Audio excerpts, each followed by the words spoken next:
Welcome to the Celebration of You. I'm your host, Holly Dowling. I'm thrilled to share with you incredible people from all over the world who are living and leading extraordinary lives.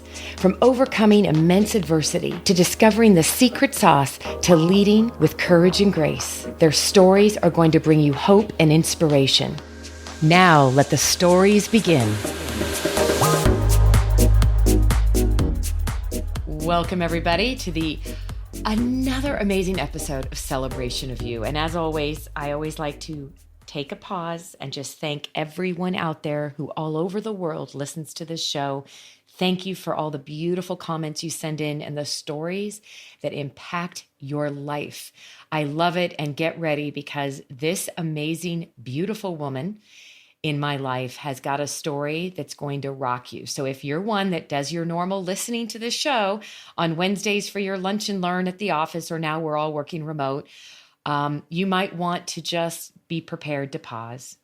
If you're out running and exercising as you're listening to this, please make sure you are somewhere where you can be completely without distractions, because this beautiful woman came into my life. Here we go, Kathy. I'm going to give you the biggest introduction ever, right? Yes. Yes, of course. You don't even get to talk yet because I get to brag on you. So we had the amazing opportunity of this past year being recognized as Sheroes of the Year.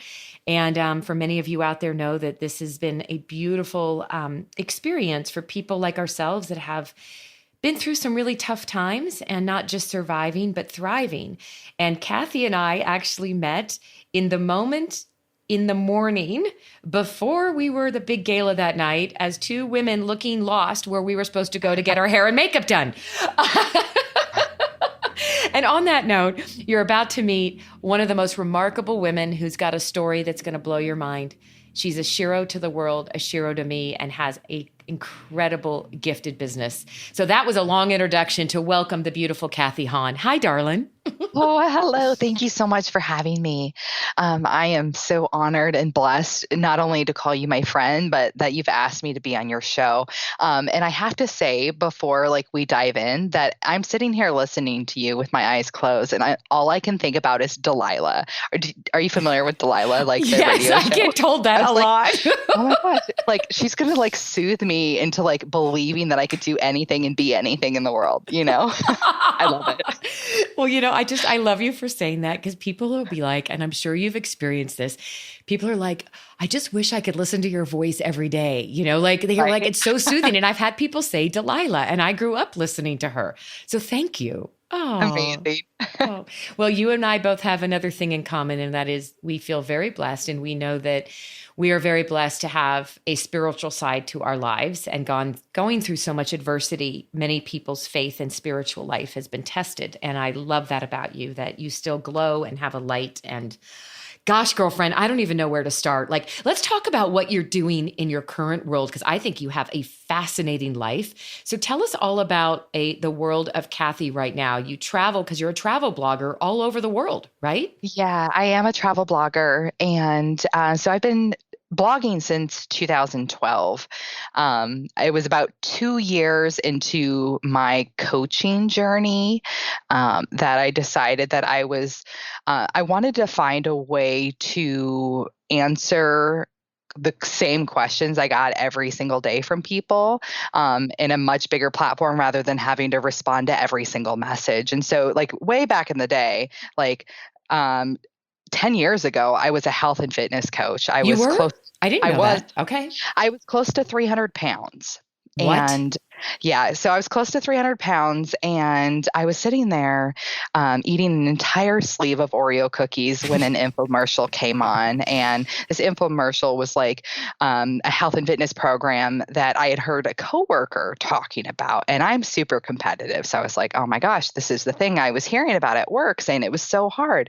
I need to do that. And so I went on that journey, and I signed up as a coach. I lost 123 pounds. What? And don't worry, I found it all again. Stop. Oh my God, wait, did everybody just hear that? I love the way you giggled and said, don't worry, I found it all again. I've been eating my way around the world, the last 4 years. So. Oh, I love you even more right now. I'm dying. So I was doing this health and fitness coaching thing, and I lost all this weight, and I was getting the same questions every day. I'm like, I need to find a way to like tell everybody like everything, but without like sacrificing like my family time. And so I started blogging about it. And so it started as a health and fitness blog. And then over time, Oh. I realized I really don't like working out and I don't like eating right. So, as one does, I decided to make a pivot. And so over this time, I was getting my MBA, and then this blog was getting traction, and people, brands started sending me free stuff to review. And I thought that was the coolest thing ever. Like, I remember celebrating getting my first 1,000 page views. I thought I was like Like, what does top. that mean? Tell us what that means. And Well, what does it mean yeah. when people say, like, what kind of products? This is really cool. Oh, yes. I mean, little gadgets and gizmos like speakers, workout supplements. Because it was a health and fitness blog at the time, like lots and lots of supplements, Oh, I bet. which Yeah. which was really cool considering I'm now married to an NANBF certified bodybuilder. So this was like, when we first started dating, he was like, this is the coolest thing ever. But I found very quickly that all these brands were willing to send me all this free stuff if I could review it. But then my entire desk was full of this free stuff. And I found myself like frustrated because I'm spending all like 5 hours per blog post at least, writing and doing justice to these products. But I was really sacrificing like my time. And so I started charging for it. And then people were like, what? You can make money blogging? And then they wanted me to show them. And I had already gotten my MBA at this point. And I'm like, okay, yeah, I'll show you how to make money online. And it's just really evolved from there. I stopped health and fitness coaching and focused solely on helping people make money online. And that's what I've been doing for at least like the last, I'd say 6 years or so. I spent a lot of my coaching years broke, mind you, just like bootstrapping everything. But Yes. I'm smart. I can figure things out. I can show other people how to do it. And that's what I did. And then about 4 years ago, things really started to change. And I started, and I made more in one day than my previous 6 years in business. And Wow, so, yeah. Kathy. Wow. And Yeah. then I got that taste of travel because I was going to these conferences and I was meeting clients all over the world. And I'm like, oh my gosh, I love this. Meanwhile, I'm still blogging. But then I decided to, instead of like lifestyle blogging, so it was health and fitness and then lifestyle. And then I morphed to just travel blogging because I was doing so much of it. And like, I genuinely love that. It doesn't feel like work. Right. That's so cool. So, What yeah. a So, pivot, too, right? yeah. Where this has gone. Yeah. And wearing multiple hats, and that's okay because like I'm a multi-passionate person, and like I want to do all the things, I want to be all the things, I want to see all the things. And as long as my family's happy and I'm happy, like I'm okay with being busy all the time. And busy, by the way, let's just say when we met in February in Vegas at the gala for Shero, you were then getting ready to leave to spend a month traveling and doing your travel blog. And you were heading over to tell us where you were for almost the whole month of February. Yeah, so after the gala, I went to Qatar, which is in the Middle East, right next to like Saudi Arabia. Well, good timing. You got out of there then before Right. this, right? Well, see, when I arrived in Kenya, so after Qatar, I went to Kenya.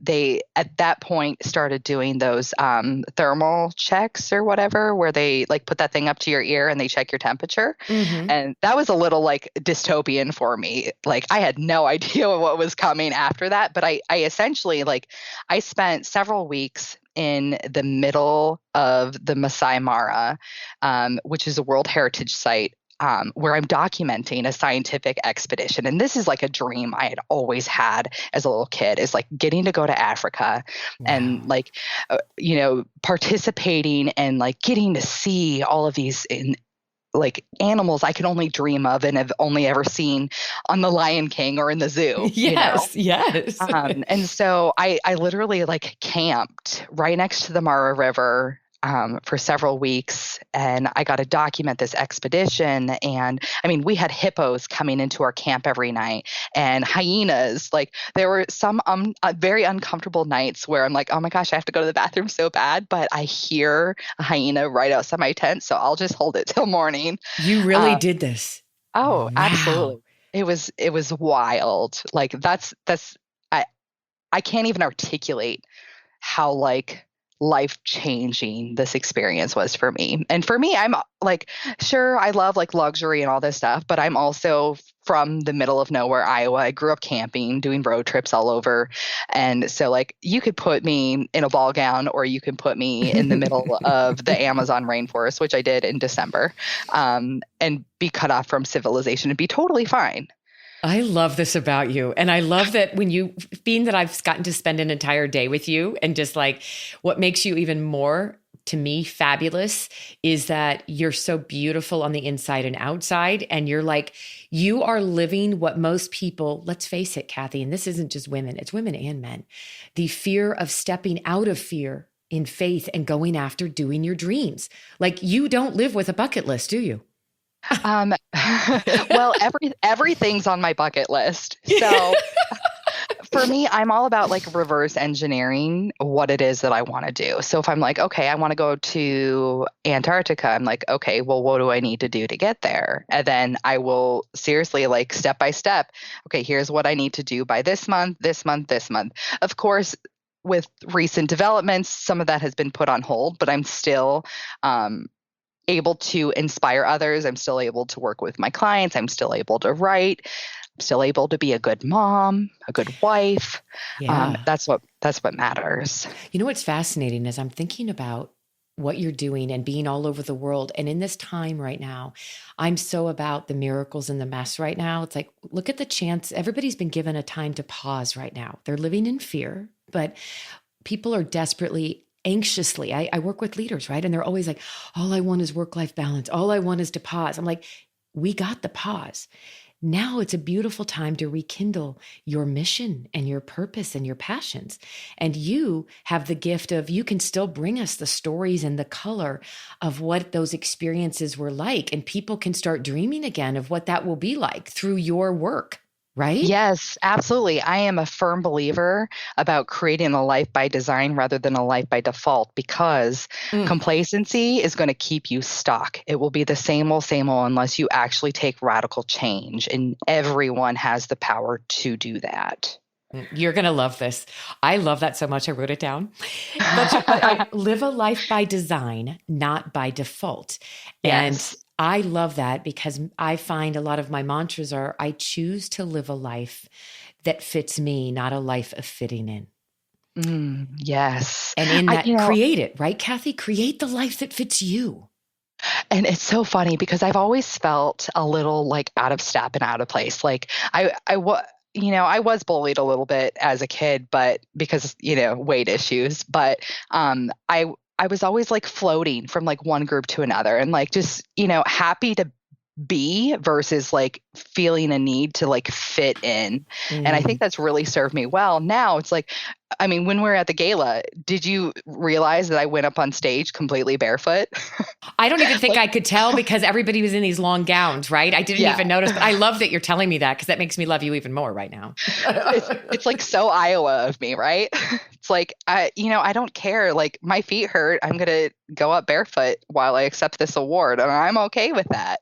Well, and I Like, ended up the whole night at the Cosmopolitan barefoot because I I was love like, that, why am I wearing these ridiculous high heels that are right? killing my feet? And I would just pull up the dress and here we go. We're going to go have fun. So I have to laugh because it is so much a part of even that right there mirrors the authenticity of how you've chosen to live. And I don't want anybody to miss this. So you're hearing Kathy talk about like all this world travel and her travel blog, and she does have three beautiful children and a husband. So tell us how you manage that. We haven't even gotten to the backstory here, but people like to know, how do you manage it all, Kathy? Oh, I run a very tight pirate ship. Um, it's it is very difficult at times, especially my youngest has special needs. And so when I see like moms out in public with children who are struggling, like all I can think of is like, girl, I know, I know because I'm there.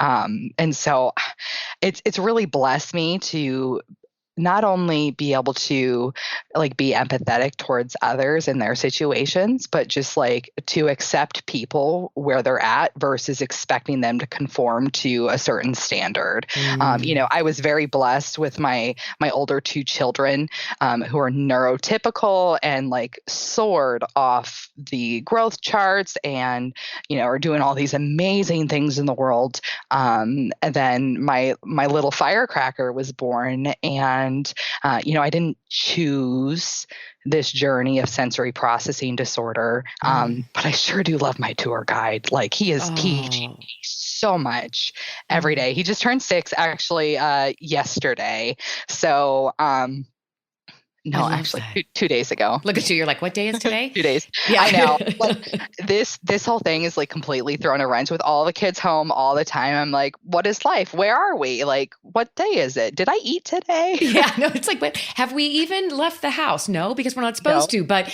we can Right. take a walk. Now, tell us, Kathy, can you give us a little overview of what, and I love the word you used. He's the most magnificent tour guide. And the fact that God gave you this beautiful gift. I mean, every child is a gift in the eyes in which you get to be guided through life through this lens. What does this specific diagnosis mean? Can you tell us a little bit about that? Yeah. So, a lot of people confuse sensory processing disorder with autism because there's so much overlap. A lot of children with autism have sensory processing disorder. And we knew going into this, that there was a high chance that my son would be on the spectrum just because my husband has Asperger's, which is high functioning autism, Mm-hmm. and which is a challenge in itself. But with my son, he's a sensory seeker, so we can't have nice things. Um, Constantly like in motion, moving, bumping into things, slamming things, breaking things. It's But it's accidentally, not on purpose, right? well, there are times where he has meltdowns Okay. where his brain is not getting the sensory input that it needs. And so, what may look like to others like a naughty child, like throwing a tantrum or having a fit, is like a real, brain issue where things are misfiring and he's trying to get that sensory input. And so, he's like, kicking his feet and like slamming his head into things and hitting his head. So that's like been really overwhelming. But we have, spent tens of thousands of dollars on occupational therapy and play therapy and all this stuff. So thankfully things are much better. And we have a great, amazing school system. We Mm, have one of the best schools in Iowa. mm. And I mean, we live just right down the street from the school. The principal comes over anytime there's a problem. Oh, He's got an IEP. We have like the best support you can possibly ask for, in a oh, public school, mind you. that's a So public school? it's a public school. I live in a Wow. town of like 1,600 people, legitimately in the middle of nowhere. Wait, It this takes makes the story even better, Kathy. You're all over the world and you live in a town of 1,600, for goodness it takes sakes. 3 hours to get to the airport. What? In 2018, I put 22,000 miles on my Jeep just driving to airports. Okay, I'm never, ever, I'm covered in goosies. I'm never complaining again about driving to an airport as much as I have to be on planes. You have just humbled me in the most beautiful way. Oh, dear. Yeah, and sometimes it's a little irritating, but for me, like I would rather travel more than upgrade to first class. So like because I'm literally in the middle of nowhere, I have the choice between like Des Moines, Chicago, Minneapolis, Dubuque, any of those like around me because they're all far. So I can literally pick like the best deal out of every airport and fly. I just love this. It gets better and better every moment. I feel like our day together in Vegas was so hurried, and now we're finally getting time to catch up. And I know we're doing a show, but I'm loving everything I'm learning. And this doesn't even like I'm still just I'm in awe of you. And I'm just gonna say it because everybody that knows who Holly is. When I love somebody, I truly tell you I love you. I love who you are in this world now. And I love unbelievably who you've chosen to be with what you've been through. And, everybody's listening to Kathy's beautiful spirit, her joy, her success, because she's not waited around for the world to hand it to her. You've constantly gone out to create it and mastered still having a beautiful family. And yet there's a part of your past that when people know and we learn about each other's stuff, you go, wow, this truly can pass and you can overcome and you can be extraordinary. And Kathy, you're extraordinary to me. And, I know people can read about your story and we can do that, but I'd like to just share with our listeners, just to hear your voice now and to know you are a survivor and thriver of trafficking. And do you mind taking us back to those earlier days? And Yeah. this doesn't just happen to people in other countries and living in poor parts of our country. This happens to people living in white collar communities, Right. right? Yeah, absolutely. And thank you so much for all of your kind words. Something that's really important to me is to let people understand that they've got a choice. Okay. So I don't say any of like my accolades to impress anybody. I say them to impress upon them that they do have that choice because I legitimately should be dead. Okay. Yes. So back in the day, I mean, like we can just like dive right in. So back in the day, as far back as I can remember, my earliest memories of life was being sexually abused by a family member that lived with us until the summer going into fifth grade, when we moved to Oregon. And I never told anybody about that until I was at least a young adult. And when I was in Oregon, I was for the most part a pretty good kid. Like I was smart, and I was sassy. I mean, just listening to me talk, that's who I am in a nutshell. Yep. And I'm fun and I just want to have fun. Rules are meant to be broken. And I was dealing with eating disorders when I lived in Oregon. And so something that I kind of sucks, but something that I did was when I was in middle school and beginning of freshman year of high school, I really suffered from bulimia in particular. And my mom would get upset with me because she would find wrappers underneath my mattress. And so her idea was, okay, because I'm finding wrappers underneath the mattress, I need to prevent her from like snacking. And so she locked the cupboards. Really? That was her way of dealing with it. Yeah. I didn't find out until later that she also had been suffering from bulimia. Mm. And so she Yeah. locked the cupboards, but I knew where the key was. And so I would go find the key like after my mom and stepdad went upstairs, which is their part of the house. I wasn't allowed up there. But I would find the key and I would fill up a mug with cereal. And then I would line my pockets with snacks. So like granola bars and fruit snacks and anything I could like put into my pockets without them ruining my clothes. And then I would shuffle back to my room. And the reason I always put cereal in a big mug is so I can say, oh, I was just getting something to drink if I was caught on the way Oh, back to boy, my room. you really were intentional about the method to your madness, right? I really was. And so then I would consume all the snacks and then like in one sitting, and then I would go take a shower, and then I would use that mug to throw up in, and then I would flush it down the toilet. And so I had like serious weight, like issues with my weight. And the only place in our house that had a scale was upstairs where I wasn't allowed. They would legitimately like lock the door to the upstairs so I couldn't go up there. But I knew where it was. It was in my mom's closet. And so I would go in there, I'd find the key, I'd go upstairs, grab the scale, weigh myself in the bathroom up there, and then go put it back and then like not touch anything, do anything. But one night, I was 14 years old and my mom and stepdad had been fighting, yelling at each other over what I wasn't sure until my stepdad barged into my room in the middle of the night with my mom standing behind him, screaming that I wasn't welcome there anymore. Mind you, I was 14. What? He And so, barged into your room screaming, telling you're not welcome in your own home with your mother anymore.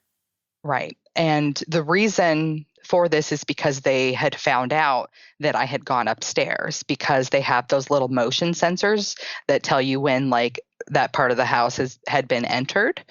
And so I was kicked out Kathy, and hold on. I'm having a moment because why were you forbidden to be up there to begin with? Why were you being um treated like you were not, I don't understand that part.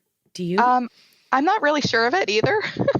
um Part of me thinks that so my stepdad was a cross dresser and I knew about it, but I think like for him there were some feelings of like, well, I don't want her in that stuff. I don't want her like going through my stuff, so this is off limits. Mind you though, like when my little sister was born, she had her room upstairs. So Oh God. um Oh, bless your yeah, heart. So 14, they literally, and your mom didn't defend you. she's she just sat there crying, and in her defense, like he was very verbally abusive, super like super smart. He was a professor at a Mm-hmm. private college, made a lot of money. And so I just couch hopped at my friends' houses until spring break when I had a plane ticket to go visit my dad in Iowa.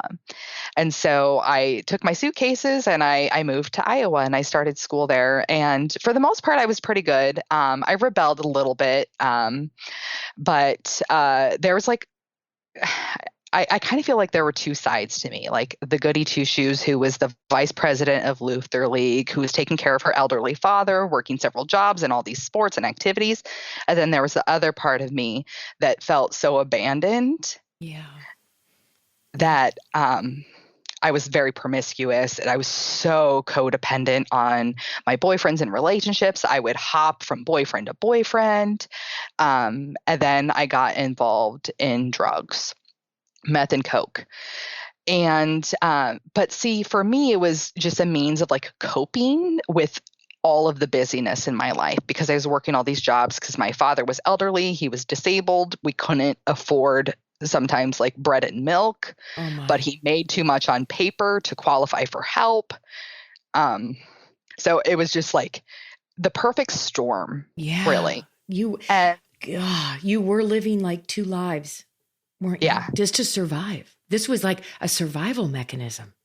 yeah, it was. And for me, because of my abuse as a child, like I was diagnosed as ADHD and I was like medicated most of my life for ADHD. Um, but as a child who had been sexually abused, I then used my body as a teenager to kind of like numb myself. And Hmm. so I was very promiscuous but also I knew that I was attractive. And so I used that. I was in pageants and I started modeling. And so I graduated at 17 and then started college, but shortly, like first semester of college, I answered an ad for a web series, and this was out in DC. And so they bought me a plane ticket, and I went to DC, and that's where I learned that I was a victim of sex trafficking. And so here I am, middle of nowhere, Iowa, um, who was sex trafficked due to essentially social engineering, What does that where mean? Social um, engineering. so Yeah. that's kind of like a buzzword, especially like in call centers. I used to work in finance and worked in call centers for a time where we're always warned that, people will do anything they can to get what they want by pretending to be your friend or pretending to like offer you this incredible thing. right? And so I thought that I was like going to solve all of our family's problems, money problems in particular. And I was going to, do all these really cool things in DC. But that wasn't the case. When did you figure that out? You land in DC. You literally flew to DC or drove for this I job? flew. I flew. Okay. Yeah. So I was actually in the hotel room and meeting. We ordered, I think it was ravioli. It was some Oh my Italian God, you meal. remember the food. Wait, that is a classic. Right? That's Right. not, yeah. Well, pasta, like that's why I have weight problems. It's like carbs. I think about them, I gain weight. Um, so I'm in this hotel room with who I think is like a producer, and it turns out he is not. He's essentially, what's the word? Like, do you want to say like pimp? Yeah, it's a pimp. That He might be was a the word. pimp. Yeah. He was A a pimp. pimp. But it was more like for like high, like white collar versus like, I don't want to like offend anybody, but like versus like people who are like drug dealer type pimps, Right. This is So your white collar pimp. These are the yeah, true, yeah, this is what's happening with trafficking. Yes. yeah. And so he had me go try on like all these outfits, and I realize now like they're starting to get very promiscuous, and I'm thinking like, things are cycling through my head and like wrestling with myself internally, like I don't want to lose this job. And here's a bunch of red flags. Like, when are you going to fricking run? Like, I even had trouble um, getting into the hotel itself because I had literally just turned 18. I didn't have a credit card. Oh God, I didn't even And think like, about that. yeah. Yeah. And so the guy, the pimp, like was literally like around the corner, which should have been my first like red flag. Actually, no, the first red flag was when he picked me up at the airport and he's like, so you're 18, right? And I'm like, yeah. And he's like, oh, okay. Cause this would be really illegal. And Ooh. yeah. And I'm thinking, like our 17-year-olds not allowed to like be in web series? I don't Yeah. know. You had no clue what this was going to be. You really were like, oh my gosh, this is so many girls go to Hollywood to become models and actresses and end up trafficked just like this, Yeah. right? Yeah. And so it was then that like we were in this hotel room and I try on these clothes and he has me sit on the bed next to him and he's like putting his hands all over me. And I remember like him darting his tongue in my mouth. And I remember thinking like this feels like what I imagine like Medusa trying to make out with me is. And I'm like, I freaked out on him. I'm like, whoa, can we talk about this? Like, this isn't what I signed up for. And then that's when it was revealed, like, I have to work for him. And so people at this point usually ask, okay, well, how did you get out of this? Yeah. Well, how does And so somebody get to say you have to work for me now? I mean, were you in a state where you were looking around and thinking, how could I run for my life? Or were you at a place of such, and I don't know, I'm covered in goosies, but stunned cold shock that you just go with what they say? yeah, I think a lot of it was the latter. And there was also a big part of me that because of the previous sexual abuse, that felt like I was the one that was wrong, Mm. which is a totally messed up way to think, right? But when you have trauma in your life, sometimes those thoughts aren't rational, especially when it comes to ownership of your body. Hmm. Yeah. And so I think a lot of it was, okay, I just need to go along with this. But also coupled with like, maybe this is still a real job and I don't want to lose it. And Yeah. I'm like, even talking about that, like, I'm so ashamed, looking back on that, like, you should have just ran. You could have ran. You could have got help. But the way that I got out of this was there was one man who came to my hotel room who I thought I could really like be friends with. Like, Mm. all of these men that came to the room, they were, what would you say? They were like white collar people. Like Yeah. a lot of people who worked at the White House, at the Pentagon. And I could not tell you if you lined them up now, like who those people were, because I didn't care about politics back then. But there's this one in particular who was probably in his 30s who I thought, hey, I could really be friends with this guy. And so, after we had sex, we were just chatting about life. And then I was like, okay, maybe I can trust this guy. And I confided in him, like, what was going on. He's like, oh my gosh, like, I can't believe this. We're going to get you out of here. I'll contact, I can't remember her name, but she was essentially a madame. And so I got on the phone with the madame and she's like, okay, I can get you a plane ticket, but you have to work for me for a few days. So that way I can buy that plane ticket for you. And I agreed. And so, oh my God, I'm having a moment. I'm like in tears, but I'm thinking you just like, you are such a beautiful human being. And to know that you lived this and you were all alone and just, oh my God, I'm sorry, Kathy. I just love you more every minute. All right, keep going. thank you. And so I worked for this guy, and I can't remember how frequently it was. I think it was after every client that came to the door, that she would then send a runner to my door to collect payment. And I remember thinking, like, the runner who they had come to the door was a guy that was maybe 1 or 2 years older than me. And I'm like, I wonder if he knows. Like, he's an attractive guy. And like, does he know what he's collecting payment for? Does he know the situation I'm in? Like, all of these thoughts running through my head. And it's crazy to think about. But essentially, I was able to work for her for a few days. So I think I was only in DC for maybe a week and a half. And I was able to give the pimp his money at the airport. I made sure that I sent him, like, it was in public and I was safe, right next to security. And I handed him his envelope of money. And then that was the last I've ever heard from him. Oh, thank God. And where did you go to when you got on a plane?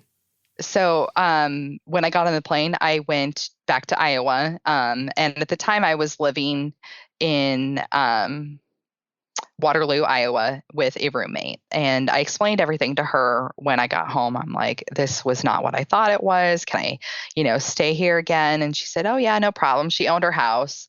And she's like, I can get you a job. And so she got me a job working as a stripper at the strip club that she was stripping at. And that's where I ended up meeting who would become my husband. I got pregnant with him, I'd say, after about a month and a half of knowing him. Wow, I got goosies. He's your husband now? Oh, Well, no, he's no. my ex-husband. Oh, that's right. No. Okay, sorry. Yeah. Okay. Yeah. So, and he and I would do meth and coke every day. And then it was around Christmas time where I didn't get my period. And I was like, this is peculiar. And so I probably took 4 or 5 different pregnancy tests, all negative. And then it was January 7th when I'm like, okay, my period is still not here. This is a big problem. He and I drove to Walmart, and I walked up to the door smoking a cigarette and put it out, bought a pregnancy test, took it right in the Walmart bathroom. And I sat there and I'm like, this says nothing. And I realized I was reading the wrong side of it. Oh, I had to my flip it gosh. over and I saw this big positive sign. And mind you, I was an addict. And so at the time I was super pro-choice, but as soon as I was given that choice, I thought there's no way. Like, even if she ends up handicapped, like, there's no way I could terminate this pregnancy. And so that day I quit cold turkey, smoking, drinking, doing drugs. Oh my God. I'm covered right now. You did it. You knew, and you were able to go cold turkey. Yeah. Oh my God, Kathy. Some major angels have been watching over you. And she's with you today. Your She is. daughter. She's Yeah. 14. She is incredible. She came out absolutely perfect. Oh. She's like so wicked smart, so much talent. Like she humbles me every day. Like I think I'm super smart, but it doesn't even compare. She's so Wow. talented. Yeah. And so her dad and I stayed together. He moved in after she was born. And then like he had always been like a little more aggressive than I would like. And it eventually evolved into being physically abusive a few times. Like when she was 6 months old, I was holding her while I'm standing on the stairs and he punches me in the face.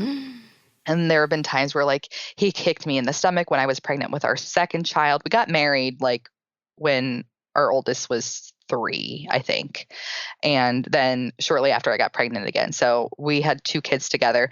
But then I found myself very, very depressed because I was living with this occasionally physically abusive person, but super manipulative and verbally abusive person. Um, and it was almost like somebody shut off my light. Was he still doing drugs during this time? So there was one time where I did catch, like in his wallet, a foil, which is what we use to smoke meth. And that was like after she was born. And so I confronted him about it and he denied it. I mean, he still denies it to this day, but I know damn well Yeah. he was still doing drugs. At this point, I know he's not now. He actually is an excellent dad. Oh, I'm wait. so I grateful love for that you that. can say that. That's Yeah. huge. Oh Yeah. man, how did that come about? Well, so he was super, super terrible to me. And then I was so depressed. I had crippling anxiety that I was missing like 6 months of work at a time. Like I could not even call the voicemail line that I had to call in. Like it was so bad. And that's because of like everything I was dealing with. And then my sister went to prison during this time. And so it was like all of this, like Mm. just crushing me and my soul. And so when I wasn't sleeping, I was crying. At the time, I was diagnosed as bipolar, and I went to intensive outpatient therapy, which is where 4 days a week you're in there for like a good 4 or 5 hours in group therapy. And it was there that like the wool was kind of like pulled out from my eyes. And I'm like, oh my gosh, I'm in an abusive marriage. Because when you're in it, like you don't always recognize it for what it is. And you always like make Totally. excuses. Right. And so then I was like, okay, I need to get out of this situation.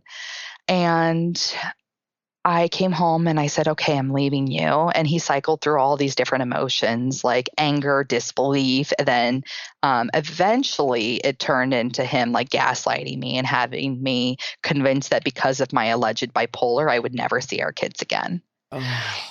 And I believed him and I genuinely felt like I was a burden, like I was hurting everybody and that I was better off dead. And so that night I overdosed on 32 prescription sleeping pills in an attempt to take my life. And he found me in the bedroom. And my 2 year old at the time, this is my middle child now, um, she was running up the stairs, sobbing and screaming, Mommy die, Mommy die, Mommy Oh die, my God. as they were wheeling me out on a stretcher.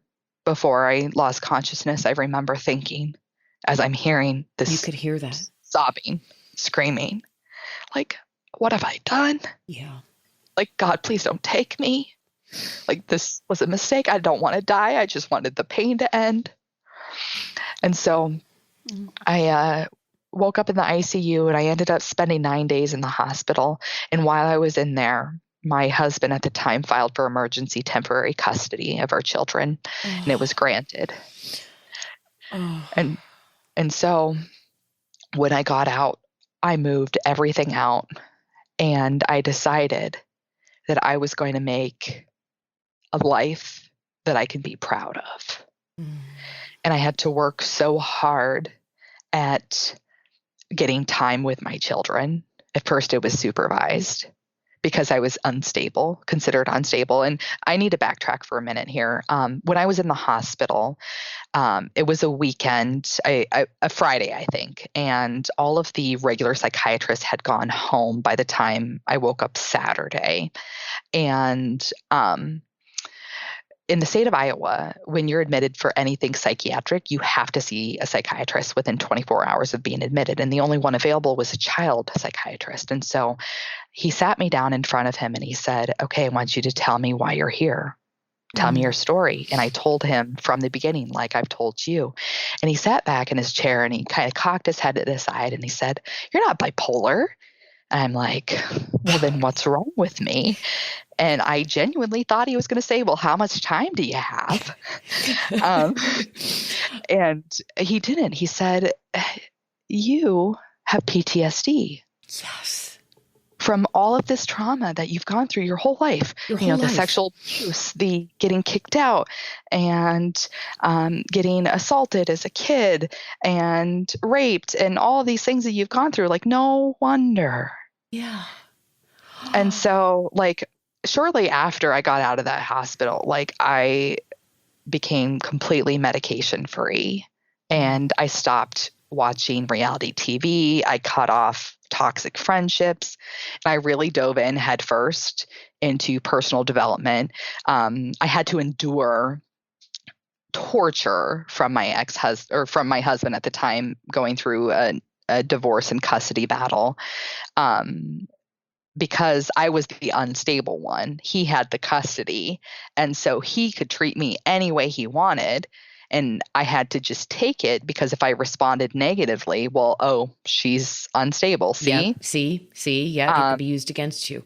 How Yeah. long did it take for you to get your children?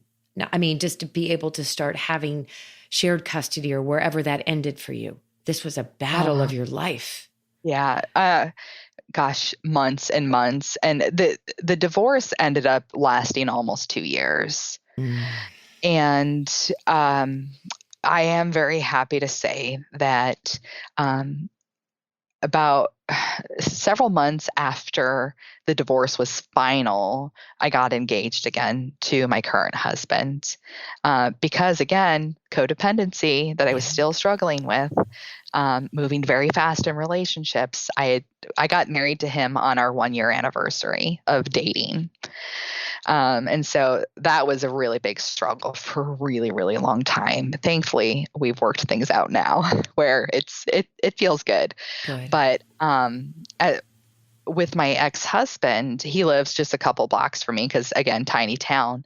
But I convinced him. I don't know what it is. I prayed every single day that God would soften his heart. And I convinced him eventually to go to co-parenting counseling together. And it was a miracle that he said yes, because literally overnight, it was a complete 180 in his behavior towards me. Seriously? Literally? Like, I'm covered in, Kathy, you are truly an angel on assignment. There is no other way to say this. I mean, that's God. You got the miracle. It really is. Yeah. Like, so we have a great relationship now where, like, when my dad died, he was a pallbearer at his funeral. And if something happens to my current husband and I, then my son, the one with special needs, will go to my ex-husband because I know he would treat him as his own. Wow. And, just at his birthday party, because, again, we're all under social distancing, like he does every year, he came over with his fiance and her kids to celebrate my son's birthday. Oh, wow. This is a miracle. Yeah. Oh, we take vacations, like big family vacations together. We all went to Disney and Universal. No, this is like the stories you just don't think really happen. Oh my God. Right. It did. And, like, out of the unlikeliest of couples, like, this happened. And, like, his mom, I'm closer to than my real mom. Wow. She sends my son cards and presents, and she tells my current husband and I love you, and we help her out any chance we get. This is truly, This is the miracles in the mess. This is a incredible, incredible miracle that if anybody listening to this, any part of this, like I mean it, you are an angel on this earth. And God has given, I love that your faith and you've been on your knees at your rock bottoms. And the only place to look, Kathy, is up, right? When we're at the very worst, you've continued to survive and thrive. Oh my goodness. And look at your life now. When we started the show and everybody's hearing the woo, listen to Kathy. She's created all these businesses and going all over the world. And that is why it makes you even that more extraordinary when you know how easily, well, obviously you did try to end your life and God wasn't going to let it happen. I'm so glad. I know. I'm so glad you're in my life. I feel like this world is blessed because of you. Oh my, I don't even know. I'm speechless because I wish we lived closer. I used to live in Kansas. We were close. Oh, oh my gosh. You know, I just am going to sit here and my eyes are still closed. I've gone from tears to laughter to goosies. And I just thank you for being here. You know, the courage you've had. And I just want to go here before we wrap up. And that is, and maybe you can share, I always ask my guests, you know, what advice would you give to your younger self? Well, you've had so many younger selves in all, right? And all of the journeys you've been through. What I'd love to know for more than anything from you, if for anybody's listening and they're in their own dark corner in the closet of living in some horrible place of fear or know a loved one that is in any of the episodes of what you've been through in your journey, what advice would you give or wisdom would you share with human beings out there that are struggling with any aspect of what you've been through? yeah. So, you know, I'm going to have to borrow from some of my mentors that I've had over the years. One of them says that life is not happening to you, it's happening for you. And if we can share our story with people who respond with empathy and respect, then shame cannot survive. And so I am a firm believer that the secret to telling a great story is living one. And so don't be afraid to share all of the ugly bits because you will be genuinely shocked whose life you can transform by transforming your own through those stories. That is going to be the bumper sticker, the poster, the billboard. And you know, I know we haven't had enough time to truly have our own like in-depth conversations, but I'll just share with you that, you know, 2.5 years ago was the first time I ever let anybody interview me and talk to me. And that was Dawn Burnett, the founder of the project, the Shero Project. And to your point, I used to think, why would anybody want to know my dark past stories? Because I used to think, why would anybody want to buy damaged goods? Right. Right. Like for what I do. So hearing you say it the way you just did, I learned through that when I revealed, not only did we heal more when we reveal, we help others heal. And I love the way you said that. And you just gave me the affirmation that this is why we have been asked and chosen to reveal, pull back the layers of the onion. And I love how you said, share the nitty gritty, because when you do, and knowing all that you've been through, look how many lives have been touched and you're all over the world. God isn't using you just to travel blog, my love. God's using you in much bigger ways. So I know people are going to want to know how to reach out to you. Can you share with us what's the best way for them to reach out and learn more about you? Yeah, absolutely. So the best way is probably Facebook. That's where I've got the most active following. And my name's Kathy with a K, and last name is Haan, like Cole Haan shoes, Haan. I love that. Yeah. Otherwise, kathyhaan.com, or just shoot me an email, info@kathyhaan.com. Happy to be in touch. And how can people follow your blog that you're doing? Is there a specific place to follow the blog?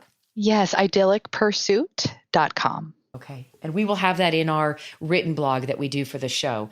And I think I need to be inspired by you. I think it's time for me I've been on this desperate hunt of how can and so I'm going to leave you with this brilliant woman who's got ideas that just come flowing out. You know, I've been on this hunt of how do I continue to touch lives and do what I feel I've been put here to be a messenger of, Kathy, and not always have to be on a plane and in a room with people, big or small. So that's my challenge right now.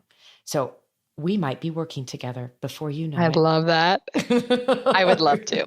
Well, it would be an honor to get to spend more time with you. So thank you, my new beautiful soul sister. Thank you, Dawn Burnett and the Shero Project. I'm going to give a shout out to Kimberly Miles, who actually is the founder of Shero Gala, which is in honoring women and children that have been trafficked. So we've come together because of all these amazing people doing incredible work in the world, right? Yes. Thank you so much, Kim and Dawn, Holly. I appreciate you so much. Well, I love you, and I'm just going to say it. Go hug those babies and enjoy Iowa. I don't think you have too many cases there yet. Not too many. Hopefully it stays that way. Yes. All right. I'm hugging you through the phone. Bye, my love. Okay. Love you. Love Bye. you. Bye. Thank you for joining me for another awesome celebration of you. If you were inspired by this story, please share it with your family and friends and hashtag Your Story Matters. I'd love to hear from you, so please leave a comment on iTunes. And absolutely, please come to my website, hollydowling.com. Leave a comment there too, and while you're there, pick up your free gift. Most importantly, though, just remember that your life is a gift from God. What you do with it is your gift back.